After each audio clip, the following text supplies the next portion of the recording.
Hello दोस्तों, एक और नई वीडियो में आप सबका बहुत बहुत स्वागत है। जैसा कि थंबनेल देखकर आप सब समझ ही गए होंगे कि आज हम फैक्टराइजेशन के बारे में डिस्कस करेंगे। फैक्टराइजेशन एक बहुत इम्पॉर्टेंट पार्ट है मैथमेटिक्स का और 9th 10th 11th 12th में हर जगह आपको इसके एप्लीकेशन देखने को मिलेंगे। और बहुत सी जगह मैंने देखा है कुछ खास किस्म के क्वेश्चन में बच्चे काफ़ी कंफ्यूज हो जाते हैं। तो आज मेरी कोशिश है कि इस वीडियो के बाद आपका कोई डाउट ना रहे। तो आइए वीडियो शुरू करते हैं। और एक बार फिर मैं सबसे रिक्वेस्ट करूंगा कि रेगुलर आप इस चैनल पर बने रहेंगे तो मैं बहुत से इम्पॉर्टेंट टॉपिक को ऐसे ही सरल भाषा में लाने की कोशिश करूंगा जिससे आपको पूरी तरह समझ में आए। तो इसलिए आप चैनल को सब्सक्राइब कर सकते हैं। वीडियो देखने के बाद यदि आपको पसंद आए, अच्छा लगे, तो आप इसे लाइक और कमेंट और अपने मित्रों में भी शेयर कर सकते हैं। चलिए तो हम देखते हैं पहला क्वेश्चन आज का। X square plus 11x plus 24, हमें इसे फैक्टराइज करना है। क्लास 9 में आपको एक मेथड सिखाया जाता है कि मिडिल टर्म को स्प्लिट कर लीजिए, ठीक है ना। कैसे स्प्लिट करेंगे? यहाँ पर ये हमारे पास मिडिल टर्म है जिसे हम सम कहते हैं प्लस 11, और इसके कोफिशिएंट को इससे मल्टीप्लाई करेंगे तो हमारे पास आता है प्रोडक्ट। तो यहाँ कोफिशिएंट 1 है, 1 इंटू 24, ये होगा आपका 24। अब हमें दो ऐसे नंबर ढूंढने हैं जिनका सम तो 11 हो और प्रोडक्ट 21 आए। तो बहुत क्लियर है, यदि मैं 8 और 3 लूँ तो 8 प्लस 3 11 हो जाएगा और 8 इंटू 3 24 हो जाएगा। तो ये वो मेथड है जो आप लोगों को स्कूल में सिखाया गया है, ठीक है ना। लेकिन कभी कभी इस मेथड में ये दिक्कत आ जाती है कि ये नंबर कुछ इस तरह से कॉम्प्लिकेटेड होते हैं, या कॉम्प्लिकेट ना भी हों तो हमें तुरंत स्ट्राइक नहीं करते, ठीक है ना। तो देखिए इसके फैक्टर्स, जब हमने दो दो नंबर मिल गए हमें, तो इसके बाद हम क्या करेंगे, एक्स स्क्वायर और इस 11x को हम 8x प्लस 3x, मतलब मिडिल टर्म को हमने स्प्लिट करके लिख लिया, ठीक है ना। और 24 जैसा है वैसा ही। इसके बाद ये दो ग्रुप बन गए आपके। इस ग्रुप में से आपने x कॉमन निकाल लिया, बचा आपके पास x प्लस 8, और इस ग्रुप में से आपने यदि 3 कॉमन निकाल लिया तो आपके पास फिर बचा x प्लस 8। और अब इस पूरे में से आप x प्लस 8 कॉमन निकाल सकते हैं। तो x प्लस 8 आपने कॉमन निकाला और x प्लस 3 आपके पास दूसरा फैक्टर बचा, तो ये आपका फैक्टराइजेशन हो गया। ये है एकदम सामान्य वे। एक और क्वेश्चन देखते हैं इसी में। सेकंड क्वेश्चन, सपोज क्वेश्चन है 3x square plus 4x minus 15, right. चीज तो वही है, आप इस तरीके से भी कर सकते हैं। 3 5 जा 15 जा 45, और 45 को फिर ऐसे दो फ्रैक्टर में ब्रेक कीजिए कि जिनका डिफरेंस 4 आए। या फिर आप ये जो 3 है इसके फैक्टर्स लीजिए, प्राइम फैक्टर्स प्रेफरेबली। तो 3 के प्राइम फैक्टर्स क्या होंगे, 1 और 3। और उसी तरह इस 15 के प्राइम फैक्टर्स होंगे 3 एंड 5, राइट। अब आप इन्हें क्रॉस मल्टीप्लाई कर लीजिए।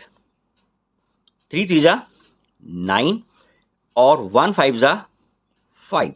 अब आपको बिल्कुल क्लियर दिख रहा है, 9 में से मैं 5 को यदि माइनस करूंगा तो 4 आ जाएगा, राइट।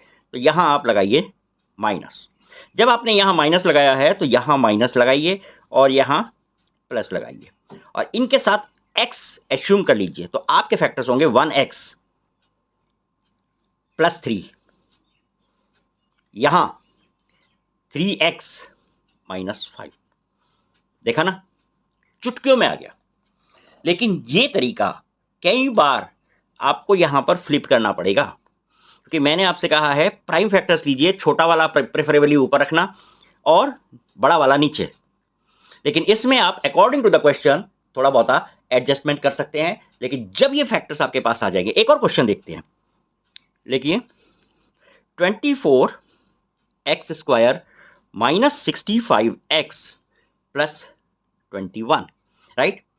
अब 24 के और 21 के प्राइम फैक्टर, 21 के प्राइम फैक्टर तो सीधे सीधे 3 7 जा, राइट। 24 के लिए हमारे पास एक प्रेफरेंस बनती है। 24 12 इंटू 2 भी हो सकता है, 6 इंटू 4 भी हो सकता है, 8 इंटू 3 भी हो सकता है। तो हम थोड़े क्लोज वाले फैक्टर्स लेंगे, बस यहाँ पर ये चॉइस आपको करनी पड़ेगी। तो चलिए मैं 8 और 3 लेता हूँ। अब देखिए यहाँ मैंने बड़ा वाला ऊपर रखा है, ये थोड़ा सा जब आप प्रैक्टिस करोगे तो आपको खुद अंदाजा होने लगेगा, राइट। अब आप इसको मल्टीप्लाई कीजिए और इसको मल्टीप्लाई कीजिए। 3 3 जा 9, 8 7 जा 56। अब आप देख पा रहे हैं कि 56 और 9 यदि मैं जोड़ूं इन्हें तो 65 आएगा, लेकिन मुझे नेगेटिव का चाहिए तो ये दोनों नेगेटिव हो गए, राइट। थोड़ी सी प्रैक्टिस की जरूरत है। Once you do the practice you will find this very comfortable. तो ये फैक्टर हो गया आपका 8x - 3 और ये फैक्टर हो गया आपका 3x - 7। ये आपका आंसर आ गया, ठीक है ना। तो देखिए पहला मेथड तो बिल्कुल हमारा नॉर्मल मेथड है जो हम स्कूलों में सीखते हैं। ये थोड़ा सा लॉजिकल है, out of practice only you will be master of this. इसके अलावा एक और मेथड मैं डिस्कस करूंगा जो श्योर शॉर्ट मेथड है और हर ट्राइनोमियल का के फैक्टराइजेशन में आप इसे लगा सकते हो, इसके लिए कोई बंदिश नहीं है। जैसे एक क्वेश्चन मैं ले रहा हूं सिंपल सा, पहले सिर्फ मेथड समझाना चाह रहा हूं मैं यहां पर। 2x² - 5x - 3। इसमें बस आपको ये बात याद रखनी है कि x² का कोफिशिएंट 1 हो, right. Coefficient of x² should be 1, fine. अब इसको 1 जब मैं करूंगा तो ये सम है मेरे पास, ये सम -5/2 और प्रोडक्ट है -3/2, राइट। जैसे हमने फर्स्ट क्वेश्चन में देखा था, यहां तक तो वही काम करेंगे। अब इसके बाद आपको सिर्फ स्क्वायर रूट के अंदर इसका हाफ, ध्यान रहे यहां पर बच्चे गलती करते हैं, ऐसा कैसा ले लेते हैं। ये 5/2 है, इसका हाफ करूंगा तो ये होगा 5/4। माइनस कि कोई लगाओ या ना लगाओ क्योंकि इसका मुझे करना है स्क्वायर, राइट। और ये यहां पर यदि नेगेटिव साइन है तो मैं प्लस करूंगा यहां। ध्यान रखना, if this is negative then you have to add 3/2। Just 3/2, इसका आधा नहीं करोगे, 3/2, राइट। और इसमें जो ये सम है आपका, ये सम आप प्लस कर दोगे 5/4। इस सम का आधा जो था 5/4 था। इस फॉर्मेट को आप थोड़ा सा प्रैक्टिस के बाद, वैसे तो याद करने की जरूरत नहीं है, जब 2 4 6 सवाल आप इस पे करोगे परफेक्टली आपके दिमाग में बैठ जाएगा, राइट। अब इसे सॉल्व कर लो, आंसर आपके सामने होगा। ये आएगा आपके पास 25/16 प्लस 3/2 अंडर रूट -5/4। इसे हम आगे जब सॉल्व करेंगे तो ये आएगा मेरे पास 25/16 और ये प्लस 2 8 जा 8 3 जा 24, राइट। देखो मैं बहुत धीरे धीरे सिर्फ समझाने की वजह से आपको कि कोई स्टेप आपके दिमाग से छूट ना जाए। अब इसे आगे हम अगले स्टेप में लिखेंगे, 25 एंड 24 हो जाता है 49/16। अभी ये अंडर रूट ही है एंड -5/4।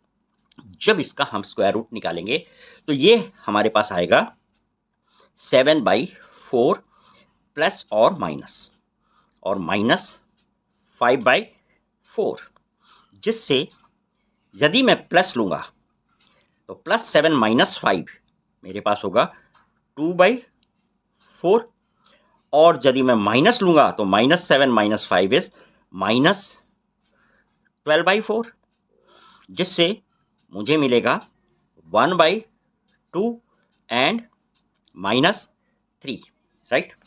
अब जब ये दो वैल्यू मिल गई तो हमारे पास फैक्टर्स आ गए x -12 एंड x +3। ये हमारे दो फैक्टर्स हो जाएंगे, आप इन्हें सॉल्व करके देखेंगे तब भी ये सेटिस्फाई होगा, ठीक है ना।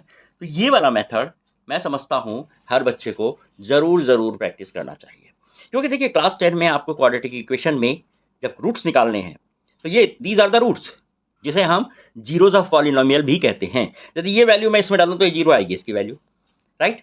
सो this is for this reason very important. चलिए इस टाइप का क्वेश्चन एक और हम लेते हैं और फिर हम एक अगले स्टेप पर बढ़ेंगे।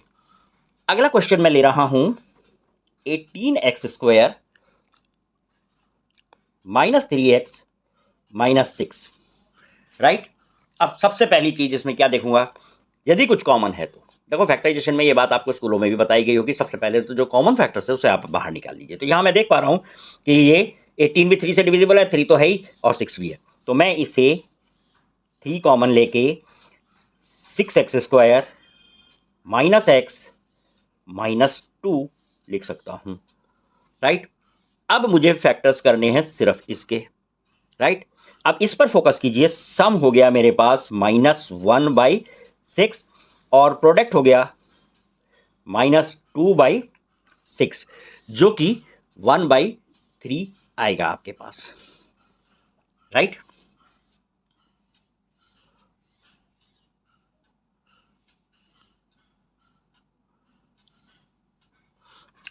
इसको हम 1/3 भी कर सकते हैं। अब आप इसे अपने सेट फॉर्मेट में डाल दीजिए, इसका डबल कीजिए, -1/12 उसका स्क्वायर, राइट। यहां माइनस है तो ये प्लस हो जाएगी ये वाली टर्म, राइट। ध्यान रखना इस चीज में बच्चे गलती करते हैं, ये +1/3, चाहे ये कुछ भी हो ये प्लस होगा, ये प्लस और माइनस डिपेंड करता है इस साइन पर, फाइन। अब इसके बाद इसमें आप प्लस इसका आधा -1/6 का आधा है 1/12, राइट। अब इसे आप सॉल्व कर लीजिए, आपका काम खत्म हो गया।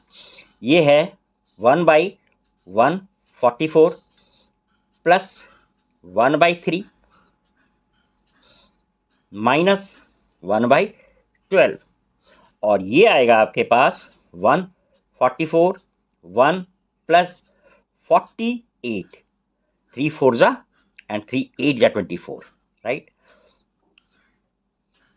अपॉन 1/12।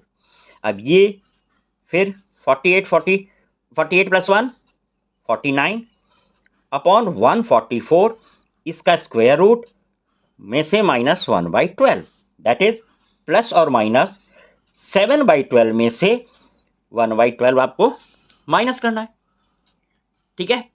अब ये क्या आएगा, यदि मैं प्लस लेता हूं, ये 12 है, सॉरी, 7 - 1 इज 6/12, ओके, 6/12, और यदि मैं माइनस लेता हूं तो ये आएगा -8/12, ओके।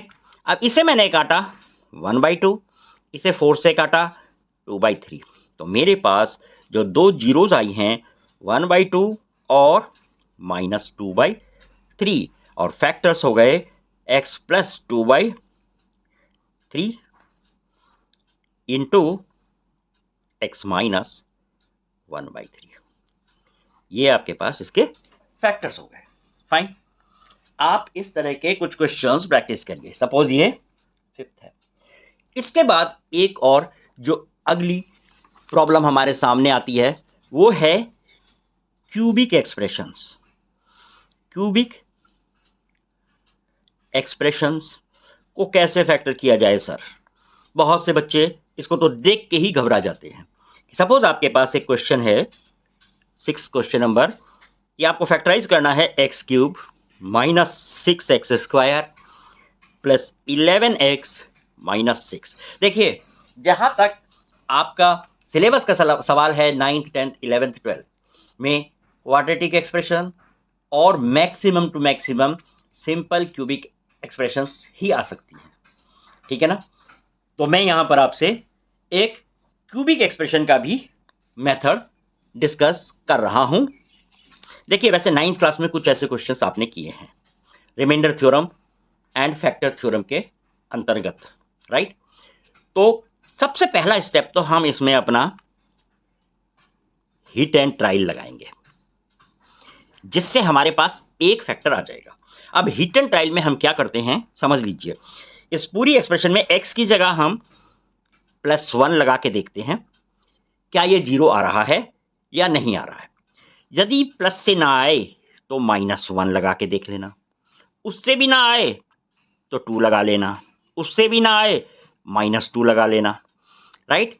इससे आगे यदि देखना चाहते हो तो 3 भी लगा सकते हो और -3 भी लगा सकते हो, और हाफ और -1/2 भी लगा सकते हो। इन सब से ना आए तो छोड़ देना क्वेश्चन को। फिर ये सिंपल नहीं है, इसके लिए हायर मेथड्स लगेंगे और इससे ज़्यादा नहीं आएगा। अब आइए देखते हैं इस क्वेश्चन में। मैं 1 लगा के देखता हूं। ये हो जाएगा 1, ये हो जाएगा 6 माइनस का, और ये हो जाएगा 11। 11 और 1 12 हो गया पॉजिटिव का, और -6 और -6 12 हो गया नेगेटिव का। तो इसकी वैल्यू 0 आ रही है, तो मुझे एक नंबर मिल गया 1। जैसे ही ये 1 मिल जाए तो नॉर्मली जो 9th क्लास में हमने सीखा है कि x - 1 से आप इसे डिवाइड करें, और वो डिवीजन बड़ा लंबा चौड़ा सा है जिसको प्रायः बच्चे गलत करते हैं, क्योंकि उन्हें डिवीजन के कॉन्सेप्ट्स भी पूरी तरह पता नहीं होते, ठीक है ना। क्योंकि अब इस स्टेप के बाद जो आप लोगों को 9th क्लास में सिखाया गया है वो ये है, क्योंकि 1 हमें मिल गया, x - 1 से आप इस तरह इस एक्सप्रेशन को डिवाइड करेंगे। सिर्फ मैं आपको बता रहा हूं, मैं डिवाइड नहीं करूंगा, राइट। डिवीजन काफी कॉम्प्लिकेटेड है, यदि आता है आप कर लो। ज्यादातर बच्चों को मैंने देखा है इसमें गलती करते हैं। तो इसलिए हम क्या करेंगे, यहां पर ये 1 मेरे पास आया तो मैंने 1 लिख लिया। अब इसके बाद जो इनके कोफिशिएंट्स हैं सारे के सारे, वो कोफिशिएंट्स मैं यहां 1 -6 +11 और -6 इस तरीके से लिख लूंगा, और यहां एक लाइन खींच दूंगा। देखो बच्चों समझो, कुछ नहीं है, इसका कोफिशिएंट 1 था, 1 लिखा, -6 11 एंड -6। अब ये पहला वाला कोफिशिएंट जैसा है वैसा नीचे उतार दो। यदि यहां 2 होता तो मैं 2 उतारता, मेथड यही रहेगा। अब इसके बाद इससे इसको मल्टीप्लाई करो, 1 1 जा 1, और यहां लिख दो -6 + 1 -5 आएगा आपके पास।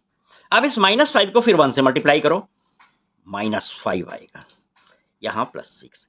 इस 6 को 1 से मल्टीप्लाई करो, 6 आएगा, और यहां 0, कुछ नहीं होगा, ठीक है ना। और यहां हमेशा 0 आएगा, ये ध्यान रखना, राइट। इसे हम सिंथेटिक डिवीजन कहते हैं। ये कोई जादू या ट्रिक नहीं है, सिर्फ आप जानते नहीं हैं। हायर क्लासेस में आपको शायद पढ़ना पड़ जाए कि सिंथेटिक डिवीजन क्या होता है, ये होता है। और यही तरीका क्यूबिक हो या हायर ऑर्डर के इक्वेशंस हो, सब में लग सकता है। धीरे धीरे वो रिड्यूस हो जाएंगे। अब हमारे पास क्या आया, ये 3 नंबर आए हैं, मतलब हमारी जो क्यूबिक इक्वेशन थी वो अब क्वाड्रेटिक इक्वेशन हो गई, क्वाड्रेटिक एक्सप्रेशन हो गई सारी। अब ये इसका प्रोडक्ट है, ये इसका सम है, इसे आप ब्रेक कर लीजिए। इस तरह से ब्रेक कीजिए कि प्रोडक्ट आए आपका 6, मतलब बहुत साफ है, 2 और 3 +6 होता है। माइनस चाहिए मुझे, मैंने ये माइनस लगा लिया, राइट। तो मेरे पास फैक्टर्स हो गए x +2, x +3, right, x -2, I am sorry, ये माइनस लिए हैं मैंने, ठीक है ना। और पहला था 1, तो x -1, राइट। तो ये हमारे पास इसके फैक्टर्स आ गए, ओके। इसे आप एक बार मल्टीप्लाई करके चेक करके भी देख सकते हैं। एक और क्वेश्चन इसमें हम करेंगे और फिर इसे हम क्लोज करेंगे।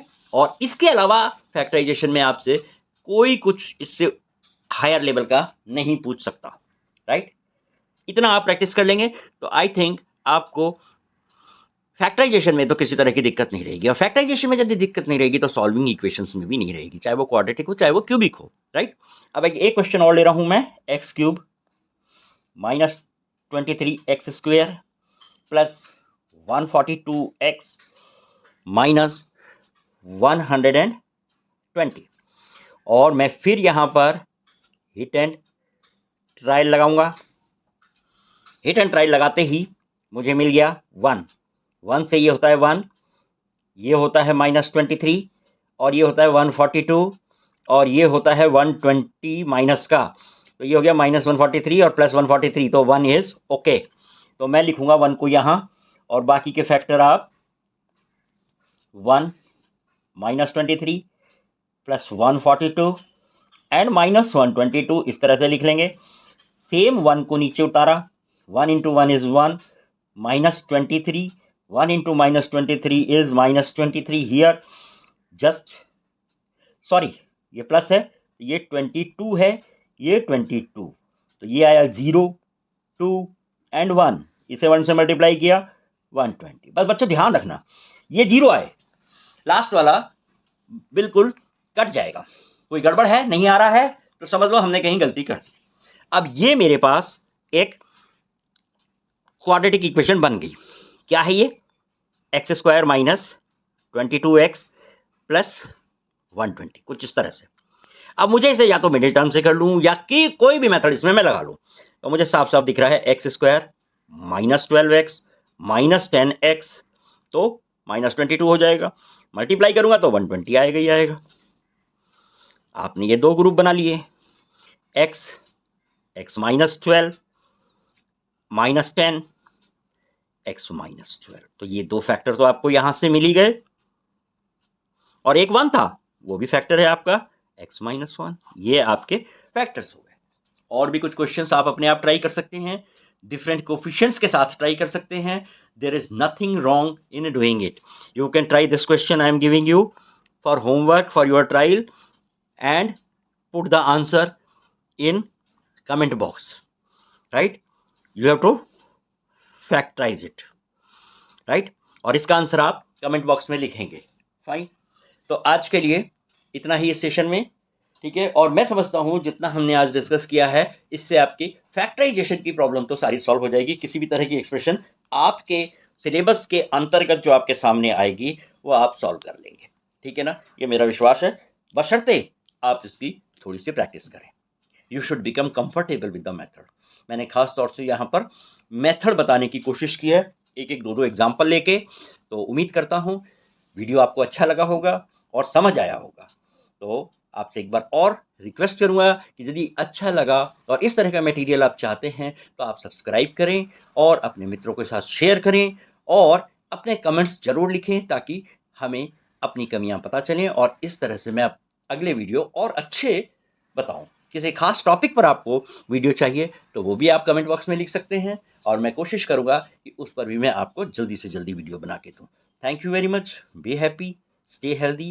Till we meet next. Bye bye for now.